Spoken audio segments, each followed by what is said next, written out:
mga Pilipino. Kaya sa ngalan ng lahat ng mga kapwa ko artistang nasa entablado ngayon, pati na rin yung mga artistang nasa baba at nasa iba't ibang lugar na nakikisama sa amin, binabati po namin kayong lahat. Mabuhay kayo, mga kapwa namin Pilipinong nanakawan ng gobyerno. Mabuhay kayo.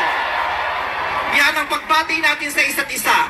At para sa lahat naman ng mga politiko at bahagi na ng gobyerno na nagnakaw sa atin, nagnanakaw sa atin, mga nakatingin habang may nagnanakaw sa atin, mga kasama ng mga nagnanakaw sa atin, mga alam na may nagnanakaw pero hindi nagsasalita, mga kasama ng mga nagnanakaw, mga nagtatago ng magnanakaw, isa lang ang gusto namin sabihin sa inyong lahat. Patawad kay Father, pero putang ina ninyo! Kaputa-putahan ng mga putang ina nyo! Katatapos lang ng misa, pero Panginoon, patawarin nyo kami, pero totoo yan. Ito ang wika ng lahat ng mga Pilipinong ninakawan. Putang ina nyo! Putang ina nyo! Putang ina nyo! Putang ina nyo! Putang ina nyo!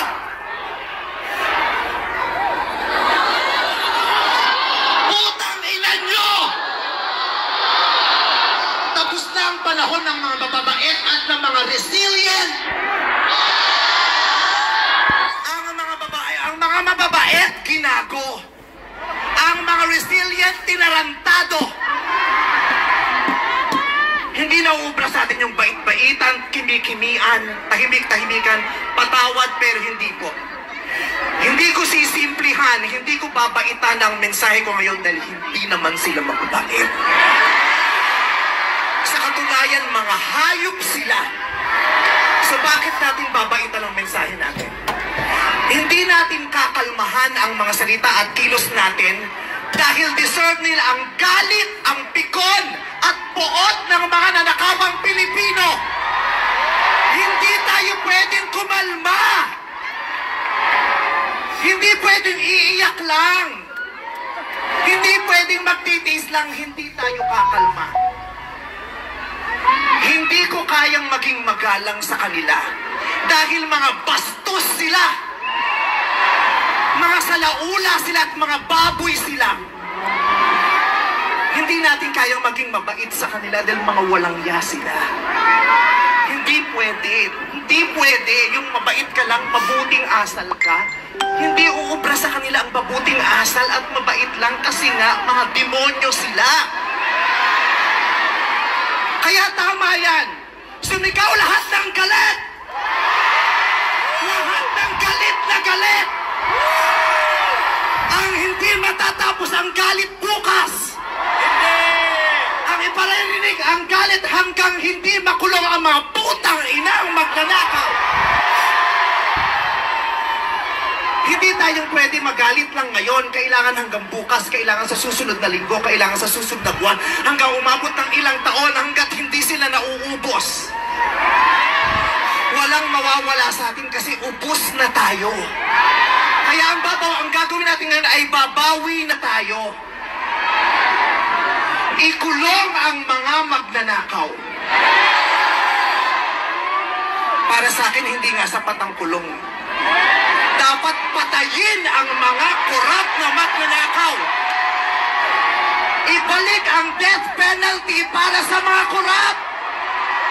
Para patayin ang mga magnanakaw, ikulong pati pamilya nila. Dapat gumawa ang batas, ang pamahalaan para ibalik ang death penalty.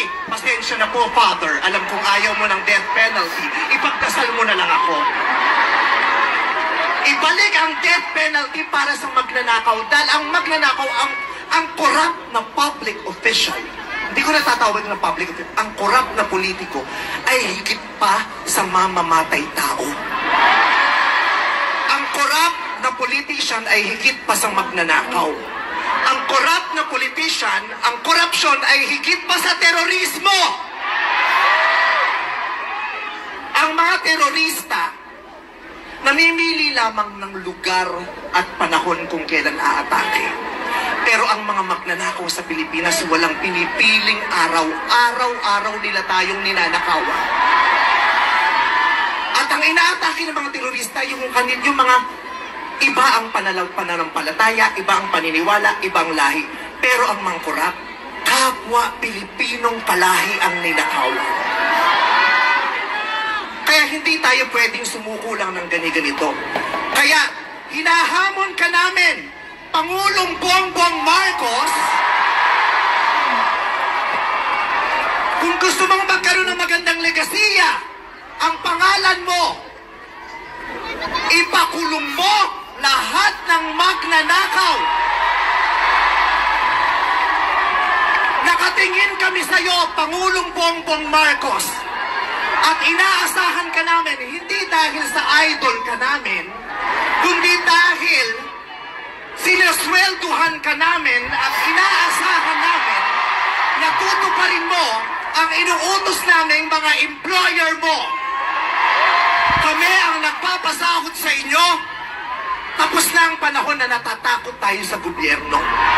Takutin natin ang gobyerno dahil ang kapangyarihan nasa sa atin, wala sa kanila. Nakatingin kami sa inyo. Ipakulong lahat ipakulong. Bawiin ang mga ari-arian. Bawiin ang mga ari-arian. Pati atay, i-donate. Ibigay ang atay. Pati mata, i-donate. Walang ititira kasi nga, hindi tayo pwedeng maawa dahil mga putang ina nila. Maraming salamat sa inyong lahat.